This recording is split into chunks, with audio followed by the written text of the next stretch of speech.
Good evening, everybody. Good evening, everybody. That's better. Thank you. Welcome to the second evening of the Fall 2023 Herbert Family University Lecture Series, brought to us through a generous gift from Helen and Jeff Herbert. Thank you and your entire family for making this evening possible. My name is Dr. Rich Reddick, and I'm the Senior Vice Provost for Curriculum and Enrollment and the Dean of the Undergraduate College here at the University of Texas at Austin.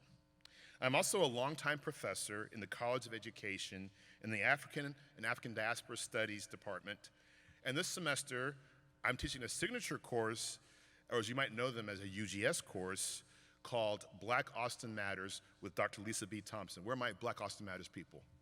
I see you. All right, representing. I have personally presented at this lecture series last fall, and I can tell you that it was an incredible experience. So I'm excited for everyone who is participating here tonight.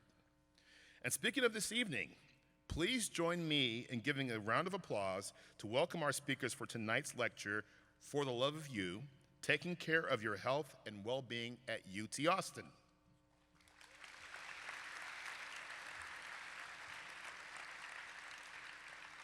I had a quick preview. It's going to be awesome.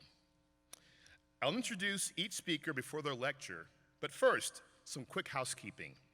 Hopefully, you have scanned the QR code that you've seen in the slides rotating behind me.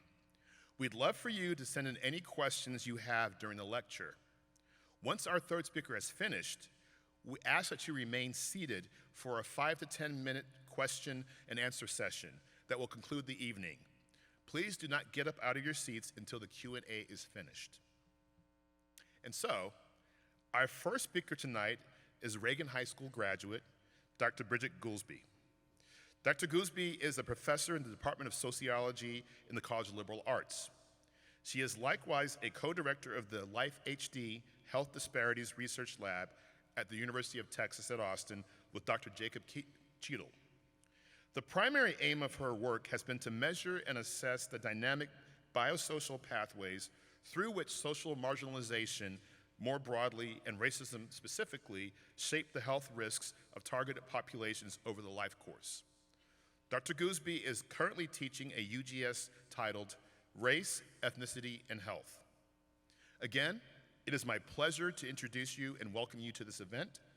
At this time, I'll turn it over to my esteemed colleague, Dr. Bridget Goosby.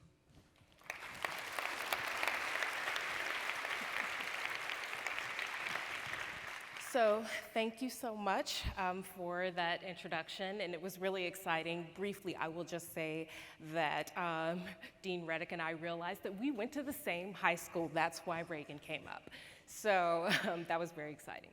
So today I'm going to talk about the impacts of exposure to social inequities and how that's linked to stress and the implications for chronic disease risk and what that means for y'all as college students.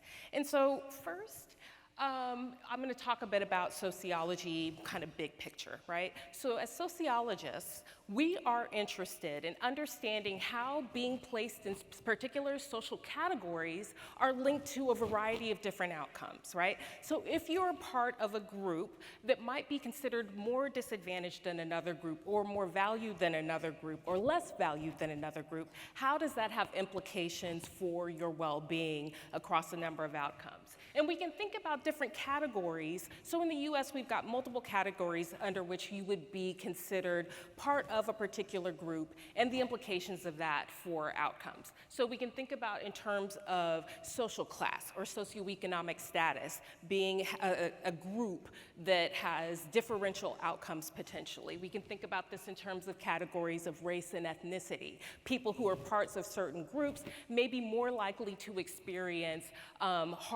more challenges in their outcomes. Also, by sex and gender, we can see different outcomes for people, as well as age, sexuality, disability. These are all identities and characteristics that can intersect with each other as well. And when we think about these different groups, you can imagine if you are low income, right? You're coming from a population that have less access to high quality education, living in safe neighborhoods potentially, having access to health care that is high quality. So there are a number of different ways that that would work for people in terms of their outcomes in poverty. What about race? So we know that one of the experiences, and this is what I'm interested in, is exposure to racial discrimination. That can be at the structural level. This can happen so people who are members of groups that are more marginalized can be more likely to be less likely to get engaged in different occupations or get jobs in different areas. This can come in a number of different ways, all the way down to the interpersonal level. And so when we think about this in terms of stratification and who's valued versus who is less valued, this can lead to how we think about power and who has power versus not. Access to wealth is something that can be important for power. Access to high quality education, access to living in safer neighborhoods. These are all things that are important. However, we can go down all the way down to the interpersonal level and what it means to experience stressors based on being parts of these groups. And so what's important to note is that over your life course, if you're a part of a group that is marginalized or has limited access to resources, or is more likely to be exposed to social marginalization or stigmatization, that can then increase your risk of experiencing things that can have implications for your health. And so we can talk about this in terms of resources, but I want to talk today about what it means when you experience stress. Because when you're part of a stigmatized or marginalized group, you can be more likely to be in stressful experiences and conditions. We all experience stress, but being part of a group that's marginalized means you might be experiencing more types of stressors than you might otherwise if you're part of a more privileged group. And so when we think about this, in particular, but here's an example, right? So if you're part of a group, so for example, African American women are part of a group whose ancestries experienced the legacy of slavery. Part of that legacy is the structural inequalities that they experience now, and the implications of that being exposure to not only racism, but sexism. Black women are 3 times more likely to experience premature births and 1.5 times more likely to have low birth weight, to have infant mortality, right? And so these experiences are not because of the biology, but they're intersecting with biology and the social environments within which people live. So when we think about stress, that's at the early part of the life course, but these stressors can have implications over the life course and your health trajectories. So stress. Stress is super important and interesting because we can think about stress in terms of how our brain regulates and helps us create meaning. And so not only do we create meaning through our brains are also there to regulate our bodies so that we can function optimally. And so when we function optimally, this means that we have experiences with stress that can be acute, or we can have experiences with stress that can be chronic. For acute experiences of stress, that can be kind of immediate stress responses that can be things like increase in blood pressure, increase in heart rate, increase in kind of body temperature, increase in circulating blood glucose. These are all things that we need to have happen so that when we experience something stressful, we have the energy to manage those things. Stress can be positive. When we win the lottery, we're going to have a stress response, but that stress response is a positive one, and we regulate back down into this kind of stable state. But when we experience negative stress, that upregulation, if it doesn't go away, that can lead to potentially long-term implications. So chronic stress is what is important. And so when we think about marginalized groups, these are groups that can be more likely to experience certain types of chronic stress. One being exposure to discrimination. You can have also things like fear of being able to put food on the table if you're someone in poverty, right? So these kinds of conditions can lead to ongoing levels of stress. If you have chronic levels of stress, your body does not really get the chance to recover. And so what does that mean? Well, if you have elevated levels of high blood pressure, and that continues to happen over time without a downregulation of that, that would be considered chronic high blood pressure or hypertension. If you experience chronic levels of stress and you have elevated levels of blood glucose circulating through your body, which you need that for energy, but if you experience it for extended periods of time, that can be a precursor to diabetes, or type 2 diabetes in particular, through insulin resistance. And so when we think about these kinds of stressors, that has implications then for long-term trajectories of health over our life course. And so this health can be socially organized, and socially organized when it comes to these kinds of health trajectories when we experience stress. And so in terms of that, here's what I want you to kind of come away with in terms of for y'all in college.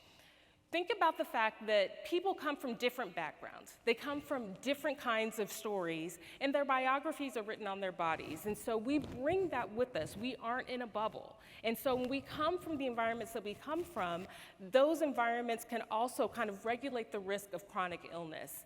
And so when we experience stressful conditions in college, college is stressful for all of us, right? And so when you come to a new space early in your life course, you're moving away from your families, many of you, for the first time. You're learning about the experience of kind of being self-motivated, and you're learning about having new friends and kind of meeting new people.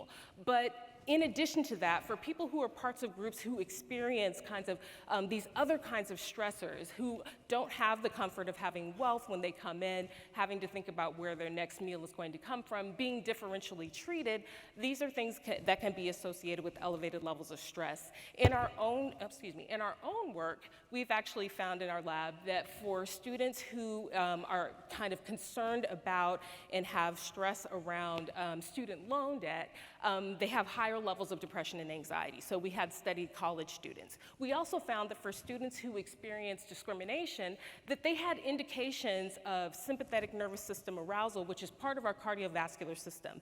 And the exposure to racial discrimination, in the moment that they experienced it, they had physiological responses in those moments. And so when we think about that over time, if you have these chronic insults over time, these can then accumulate into what then becomes illness.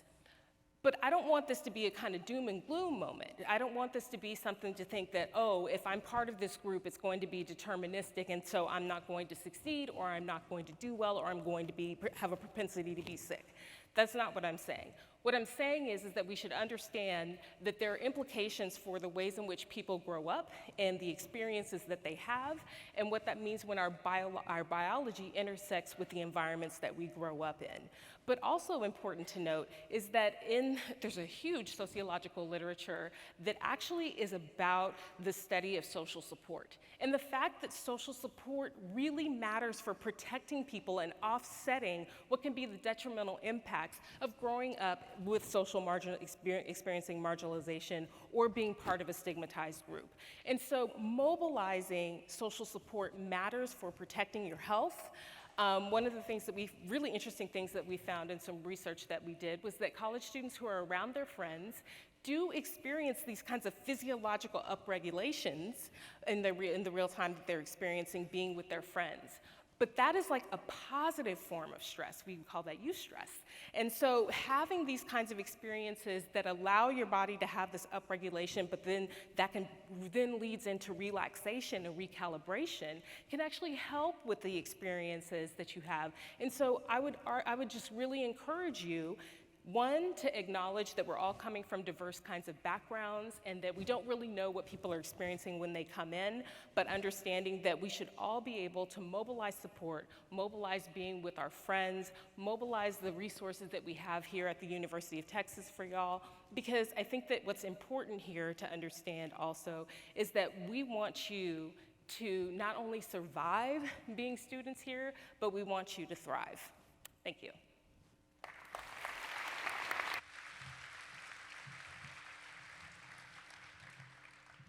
Thank you for those insightful comments, Dr. Goosby. Our second speaker is Dr. Molly Bray.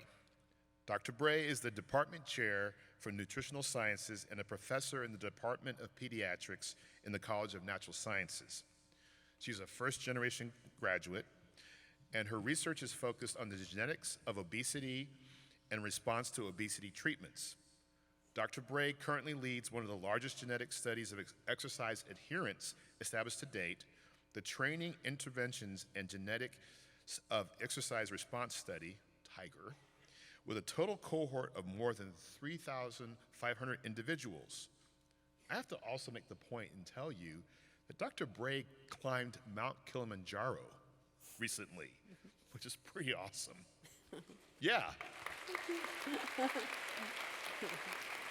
So thank you for being here tonight, Dr. Bray, and let's hear your comments. Well, hello, everyone. It's great to see you. Kind of hard to see you with the lights in my face. I've been asked to talk about all of nutrition, exercise, and sleep in 12 minutes, so let's see what I can do. I'm going to ask a series of questions, and if you know the answer, just call it out. I love it when people know the answer. So the first question is, which of the following is not related to your nutritional status? Your tooth and bone health, your weight gain or loss, your metabolic diseases, your composition of your gut microbiome, or your choice of which jeans to wear today? Jeans, but it's actually a trick question, because whether or not your choice of jeans is related to the size and shape and fit of those jeans, or whether or not you have the ability to make decisions, are both related to your nutritional status. Next question. Can a college student get scurvy? I hear a lot of yeses.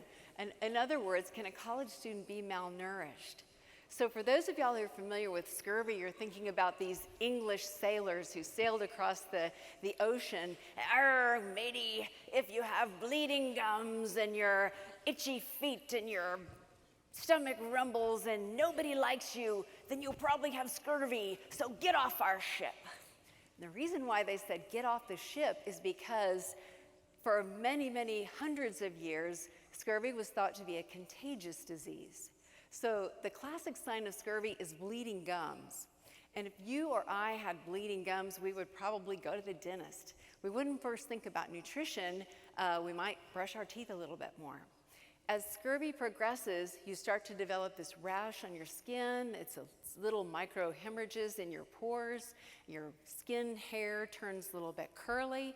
And in the last stages of scurvy, you basically lose all the integrity of your connective tissue. So many of you guys that were familiar with scurvy, what's the cause of scurvy? Vitamin C deficiency. Thank you. You guys are a smart crowd.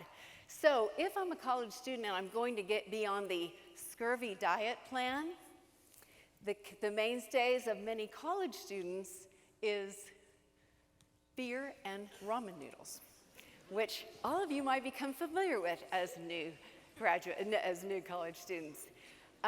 You probably know that drinking lots of soda and eating processed food is not good for your diet, but healthy things like milk and eggs and meat and fish, and cheese, those are all on the scurvy diet plan too.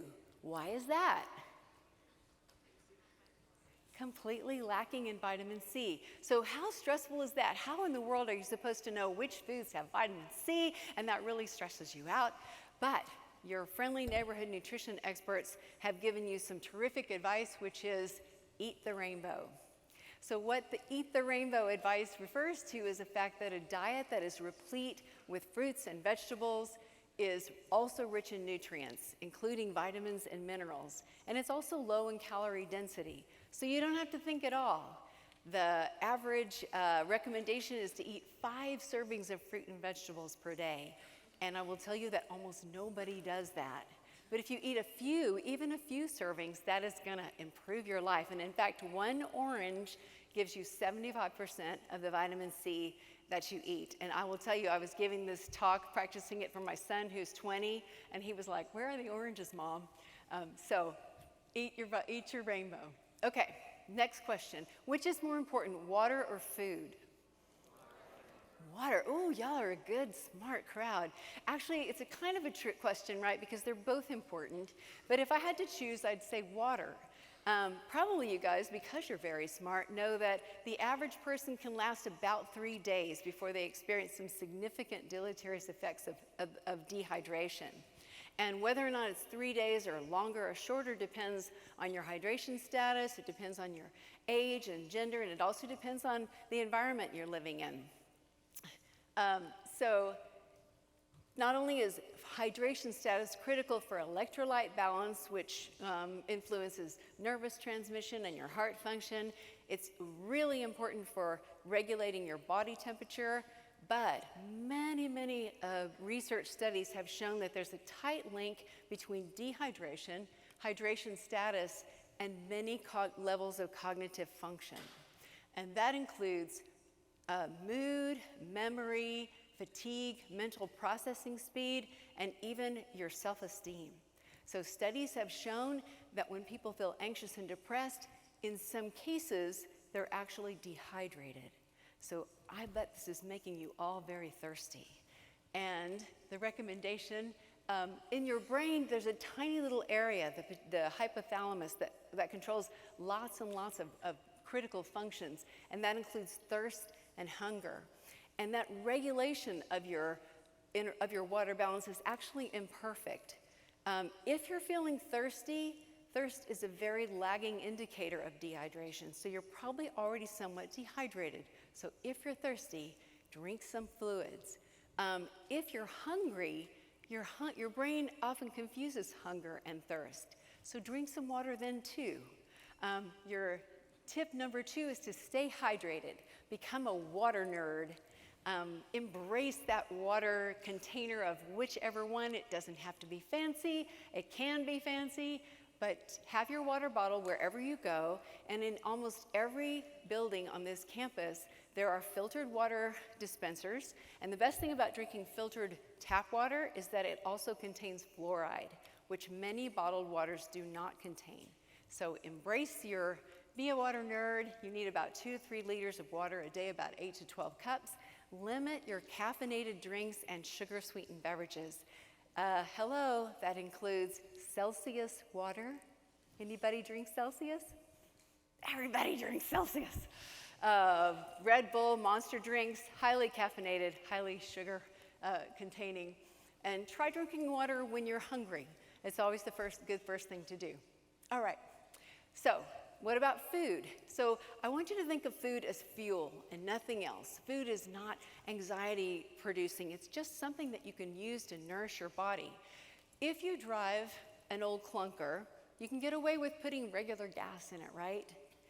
If you drive a sports car, you might want to put premium fuel. If you drive an electric car, you need electricity. And if you're driving an 18-wheeler, hopefully not through campus, you're going to need some diesel gas.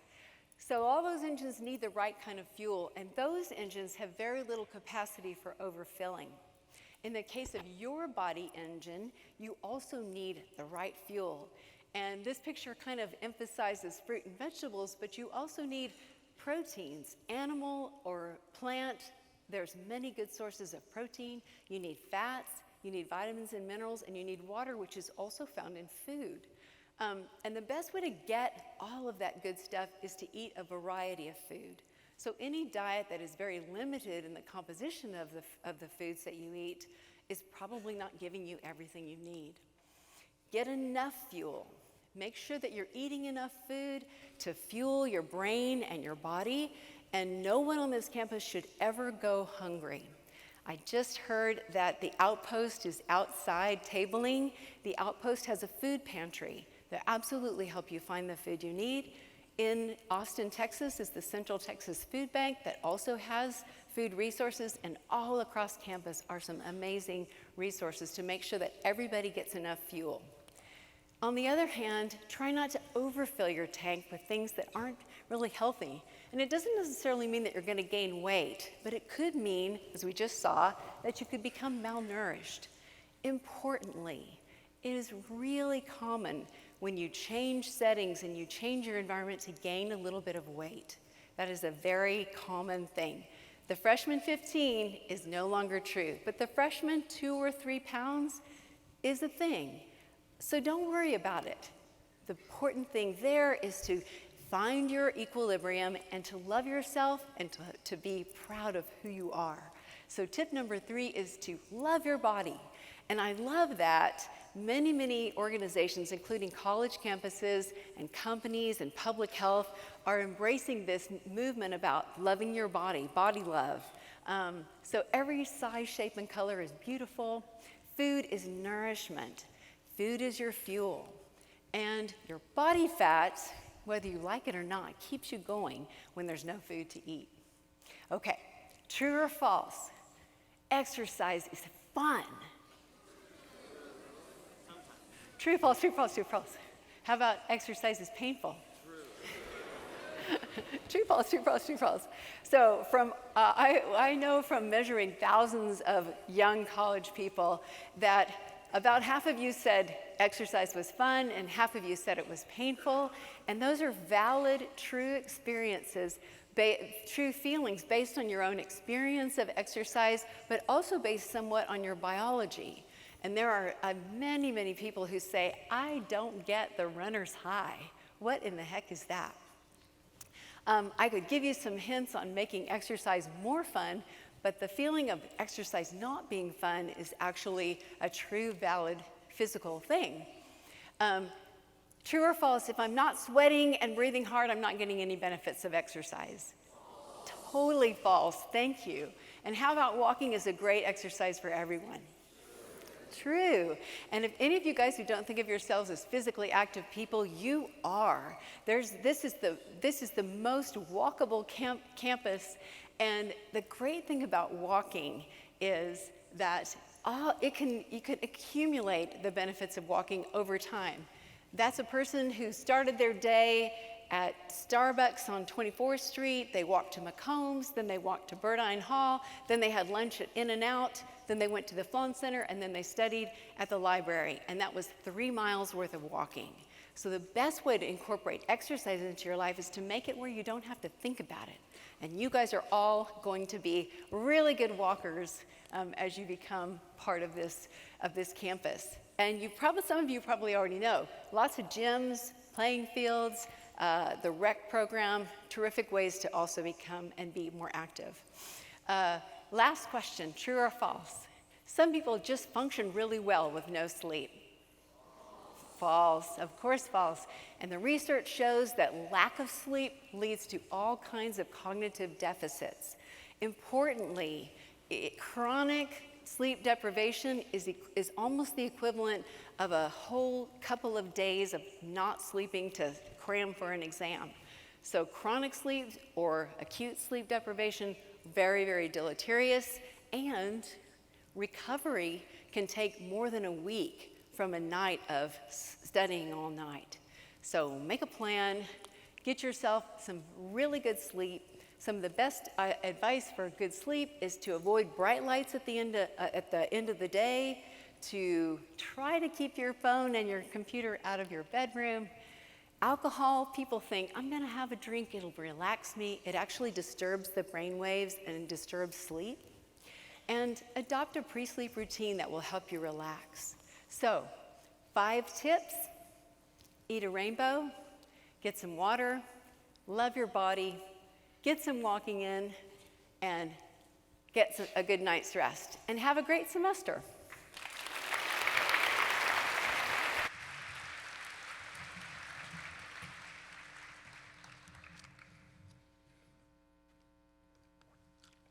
Yes. Okay. I'm definitely following that rule. I felt seen in that presentation. Dr. Bray, thank you so much for that presentation. Our final speaker this evening is Dr. Raj Raghunathan. Dr. Raghunathan is a professor in the marketing department of the McCombs School of Business. His work juxtaposes theories from psychology, behavioral sciences, decision theory, and marketing to document and explain interrelationships between affect and consumption behavior. His book, If You're So Smart, Why Aren't You Happy?, has been translated into 13 languages. He has taught classes such as design thinking and creativity and leadership for undergraduates as well as graduate students. Welcome, Dr. Raghunathan. Thank you very much. Thank you very much. So my topic is atomic happiness, and what I want to share with you is some little things that we can do to significantly improve our happiness levels. I want to start out with talking a little bit about an area of research in happiness called functionality of happiness. All of us want to be happy, right? It feels good to be happy. It turns out it's also useful to be happy. Happier people are better in teams. They're more collegial. That's the picture on the top right. Happier people are healthier. Happier people have better functioning respiratory systems, better functioning cardiovascular systems, better functioning immune systems. And so when we are happy, we are less likely to fall sick. I actually did a little study a while ago here at the University of Texas. I monitored my students' happiness levels and also monitored how likely they are to attend classes. And it turned out that there was a strong and positive correlation, right? So in organizations, happier employees turn out to come to work more often and take less sick leave. Happier people are also more creative and objective. That's the picture on the bottom right. So they are able to come up with more creative ideas to challenges and problems. So overall, there's a lot of positive consequences that come from being happier, right? So if you're happier, you actually end up making more money. So there was a study that showed that the top 20%, the top quintile of the happiest employees earned 32% more salary than the bottom quintile. So it's a huge, significant effect, right? So I don't think I need to convince anybody that it's desirable to be happy, but I think it's a good starting point. You know, you have to prioritize your happiness, and you actually have to be pretty deliberative and conscious about it. Otherwise, it doesn't happen as much as you would like. Okay, so I want to make that point, but what I want to do now is to turn to a million-dollar question. Actually, maybe it's a multi-billion-dollar question now, which is about how to be happy. How do we increase our happiness levels? So if you look at the research on this in the last about 20, 25 years, then there are certain themes that emerge. It turns out that it's very, very important to have good, healthy relationships, right? The better your social life, the more healthy your relationships with your friends, with your spouse, with your kids, with your colleagues, you're going to be happier, right? It also turns out that doing something meaningful for work, doing something that contributes to society, doing something that is intrinsically motivating for you, your heart is in it. You actually wake up in the morning and say, yeah, I get to go to work, right? That's very important for your happiness as well. It also turns out that being present, being focused. So some of you might be on your phones right now, right? And it turns out that mind wandering actually reduces your happiness. It's better to be present. Okay, now all of these are great tips, but they're also somewhat difficult to implement. If you think about relationships, all of us obviously want great relationships, but often we don't have a huge amount of control over it, right? It also depends on how other people react to us or interact with us. If you think about work, all of us obviously would love to have a meaningful thing to do at work. We would like to contribute to society at work, but sometimes that's not under our control. And if you've practiced mindfulness, try to be present, try to be focused, sometimes that's difficult too. You have so many distractions, right?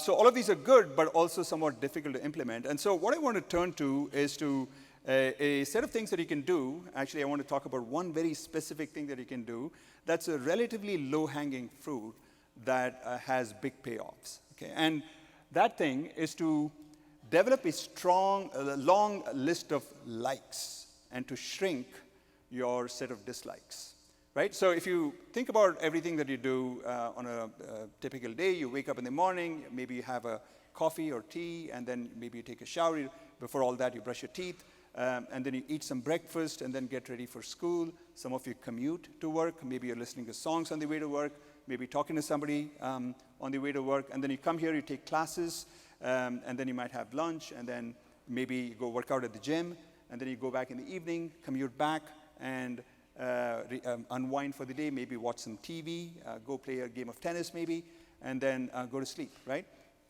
Our days are filled with activities, and a typical work day might look like that. A typical weekend might look a little bit different. If you're out on vacation, that might look entirely different. But the fact is that we have a bunch of things that we go through every day. Now imagine that you love everything or most things that you do on a daily basis, right? You love to brush your teeth, okay? You love to have your cup of coffee. You like to commute, maybe because you love the time to listen to songs or to talk to somebody, a family member perhaps. You call them and talk to them on the way to work, or you read an article on the way to work on the bus, or you listen to a podcast. So if you are enjoying most of the activities through your day, then obviously your happiness levels are going to be higher, right? And so one way to get to do that is to develop a long list of likes and to shrink the list of dislikes. So in other words, you want to be like the guy on the left-hand side, and you also want to be like this guy on the right-hand side and shrink the list of dislikes, to a very, very small list, such that more or less anything that life throws at you, you're like, yeah, I'm down for that. I can do that, right? So how might this look like? Let's say that after this event is over, you're thinking of going out and having some dinner, perhaps pizza and hamburger, although perhaps Dr. Bray would not recommend it, right? And it turns out that your friend and a group of friends, they all want to go have some Italian food. And you'd be like, yeah, sure, yeah, I can enjoy Italian. I like Italian, yeah. Or, they say, no, we changed our minds. We want to go have Mexican food, right? Or Indian, or this is Scottish food, it turns out. I just Googled it, okay? So no matter what your group of friends decide, if you enjoy that kind of food, obviously it's going to increase your happiness levels because you're going to enjoy the food, and people like it when you support whatever decision that they come to, right? So there's a dual effect on your happiness levels. And likewise, let's say that there is a opportunity for going and listening to some music. You have some downtime, and it turns out that there's lots of different bands playing in Austin, right? Austin's the live music capital of the world, after all. And your friends have eclectic tastes. They're from all over the world, and somebody suggests, let's go and listen to a rock and roll band, or somebody else says, no, samba, and somebody else says, no, South Indian classical music, right? And you say, yeah, sure, I can go listen to that, because I'm open-minded and I enjoy everything.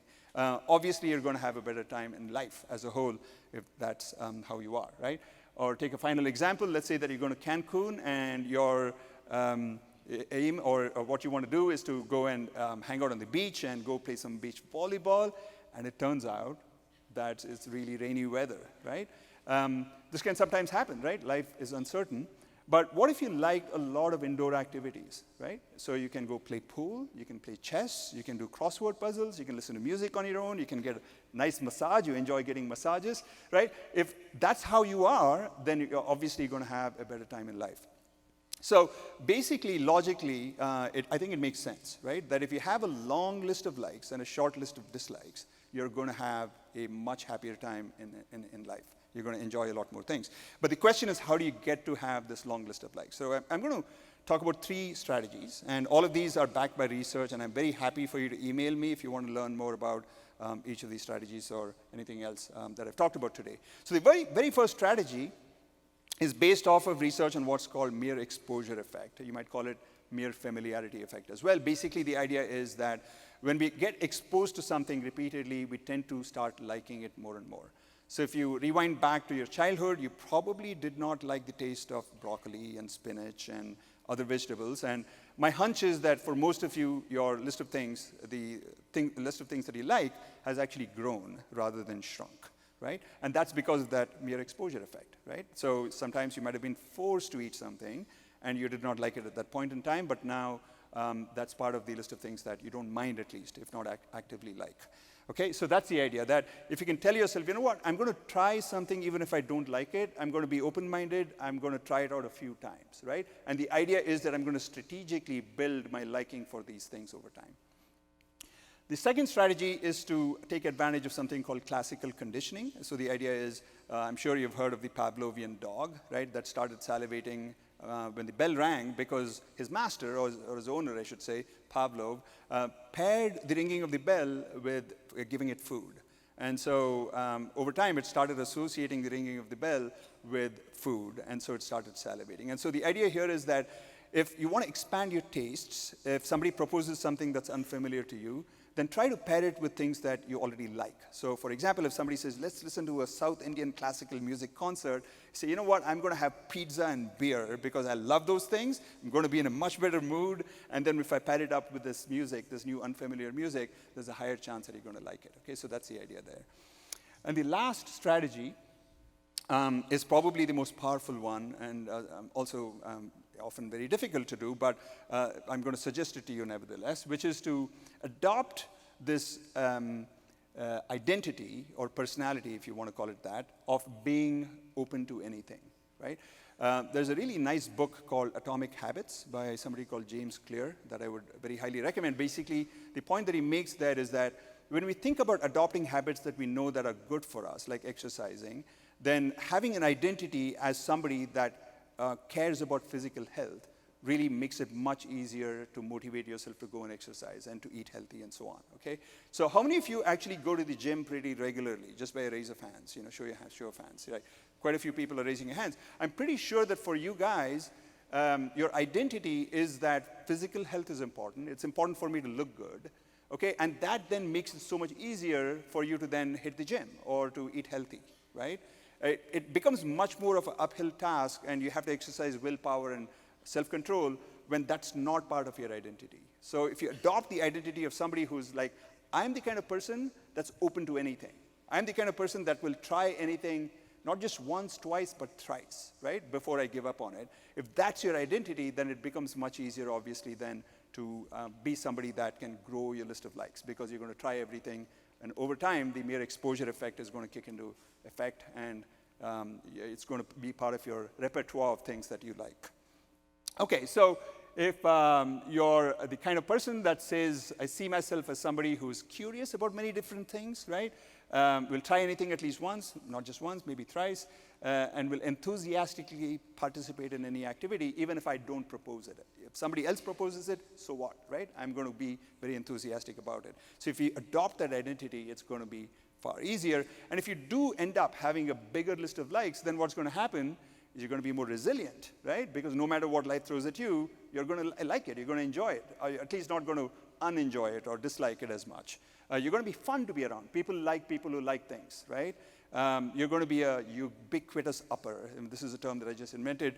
My apologies to all the Debbies out there, okay? You won't be a Debbie Downer, so to speak. You'll be hopeful because, you know, you're going to be looking forward to a lot of things that, uncertain things that life might throw at you, and optimistic. And so this, I think, is one of the relatively easy things that we can do in order to lead a happier life on an everyday basis. And if you add up little bits of happiness, pockets of happiness on a every moment-to-moment basis, then over time, over days, over weeks, over months, you'll be a significantly happier person in the end. So that's the idea here. Thank you very much.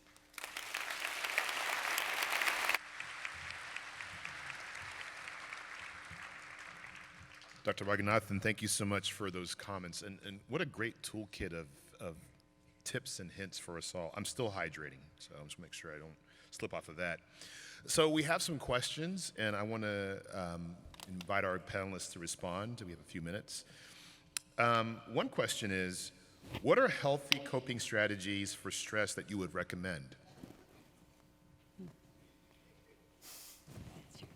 Is that for me? Any of you. Oh, okay. Meditation. I will say, like, there is really something to be said for engaging in fun activities. Like, in terms of kind of dealing with stress, that is one of the ways to just blow off steam, is really important for recalibration. So, highly recommend. Can I take that question too? Absolutely. Yeah, so a couple of things that work really well for me is that if I just go for a run, not just any old run, but if I run at a relatively intense level where it's difficult for me to be able to speak, right, at that level of intensity where I'm breathing hard, even if it's not enjoyable in the moment when I'm running, it almost always centers me. You know, this is just something that works for me. And the other thing is that there's actually research on this. There's a great TED talk by, I think, Jane McGonigal on this idea that you can treat stress as a friend, right? So I don't know if you watched the US Open, there is this quote by Billie Jean King. Pressure is privilege, right? So if you can kind of like look at the sources of stress, and if you realize that oftentimes we are stressed out about things that are actually things that other people would love to be in our shoes. You're stressed out about a job interview or about a case competition or about a test that you're about to take. This is not a life and death issue, right? This is actually a situation in which this is an opportunity for you guys, and you're feeling stressed out. So if you kind of change the narrative around and tell yourself that, you know what, I get to do this as opposed to I have to do this, then it can really kind of like put the stress in perspective. And you can actually use the stress as a source of energy in order to kind of work towards something that you're trying to achieve. Dr. Raghunathan, the painful, intense running, how long? For me, probably 1.5 miles. Oh, But I would say you don't have to work out Yeah, that not even hard that much, yeah. to get benefits from exercise. And maybe a long walk with some music in your ears or a podcast that you're listening to is also a great way to de-stress too. wonderful, thank you. Another question came, what are some steps we can take to maintain a healthy diet while living in residence halls? Oh, that's such a good question. Because especially if this is the first time you're living in a residence hall and your food is a plethora, a buffet of all kinds of things, the knee jerk is when you're faced with that much food in the dining hall, I want to try everything. But kind of to Raj's point too, you have a lot of time to try everything. You don't have to try everything at every meal. And it's not a bad idea, actually, to try everything, because variety is the spice of life. And you'll find that some of those things you don't want to eat. And you can optimize your diet by kind of trying everything and then balancing and prioritizing things that you really like. But the key is to get some variety to your diet. I do want to add something here. There is a paper that basically finds that the very first item that you put on your plate, you're going to eat 50% more of that item, whatever that item is. If it's a dessert, you're going to eat 50% more of that dessert than you would have had it not been the first item. So I would say just make sure that the first item you put on your plate is a healthy thing, right? Even if you don't really like it as much, just start with it. And then, that already I think will make a big difference. These are great hacks. I'm loving this. I have a question. Is it possible for me to go back to the managing stress, because I realized there was something I also wanted to tell y'all. So there's been studies done, developmental studies, that look at the challenge versus threat. So when you experience something stressful, another thing you can do is, instead of thinking of that as something that is threatening, you can think of it as a challenge and say, okay, this is a problem that needs to be solved. This is a challenge that I'm having. How can I manage this challenge in a way that's going to be productive for me? And so any kind of condition where you're dealing with something stressful or hard or upsetting, think of it as a challenge, and that can reorient the way that you experience that stressful experience, and it may actually turn out better for you in the end. So I just want to add that. That's good.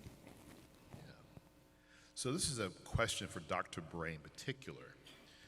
Are eating stress relief gummies bad for you? Do they actually work? Ooh, now I have to speak out against products.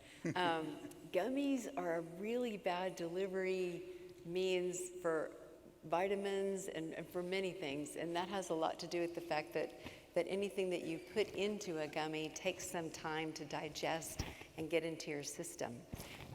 Stress relief, stress relief gummies, is that what you're asking about? Yes. So it depends on what's in there, but probably the strategies that you've just heard from the three of us relieving stress will do way more for you than any kind of gummy-related supplement.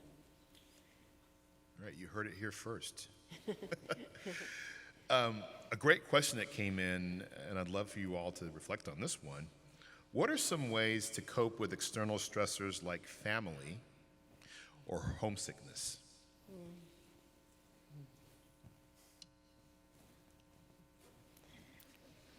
Those are real, right? Those are hard. That's the answer. I'll give the I'll give the nutrition, the nerdy version, and these experts answer the question. But some of the things that make you feel less homesick are incorporating some of the things that you do at home into your life here, and then this life becomes more like home. And things like food and habits that you had at home are often ways to feel like you're at home in Austin.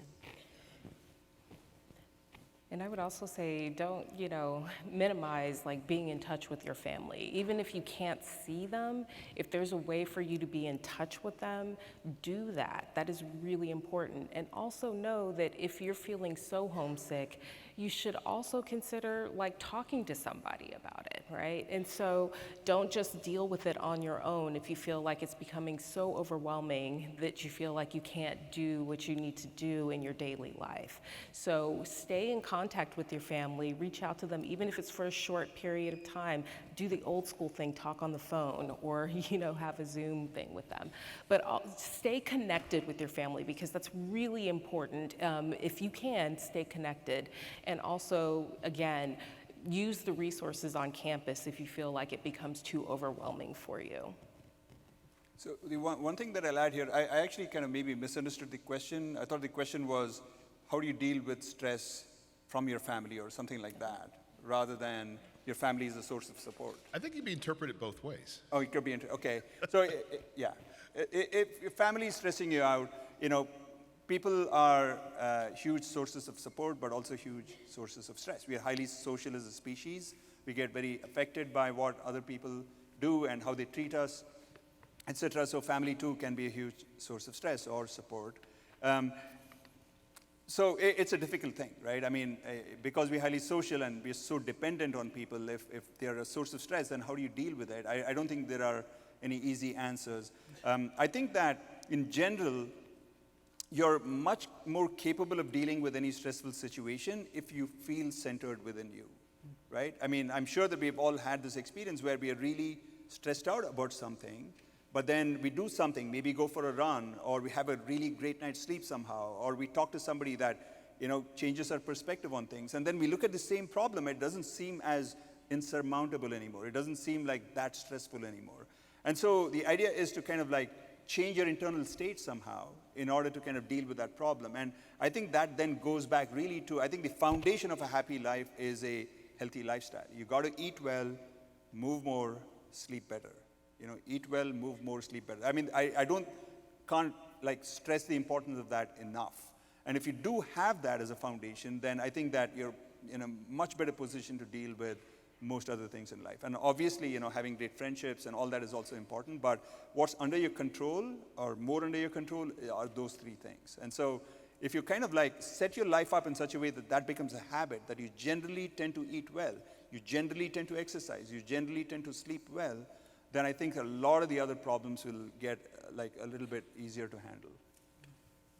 Wow. I just think that your message, all the three of you just delivered to us, is great for all of us to have. So I know it's delivered for you, our UGS signature course students, but I'm taking lots of notes and I'm drinking lots of water. I'm going to live better too. So let's give our speakers a huge round of applause. They've been amazing.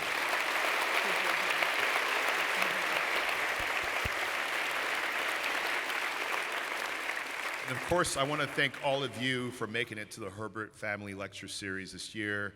Have a great semester, enjoy your courses, and have a wonderful night. Thank you so much. Good night.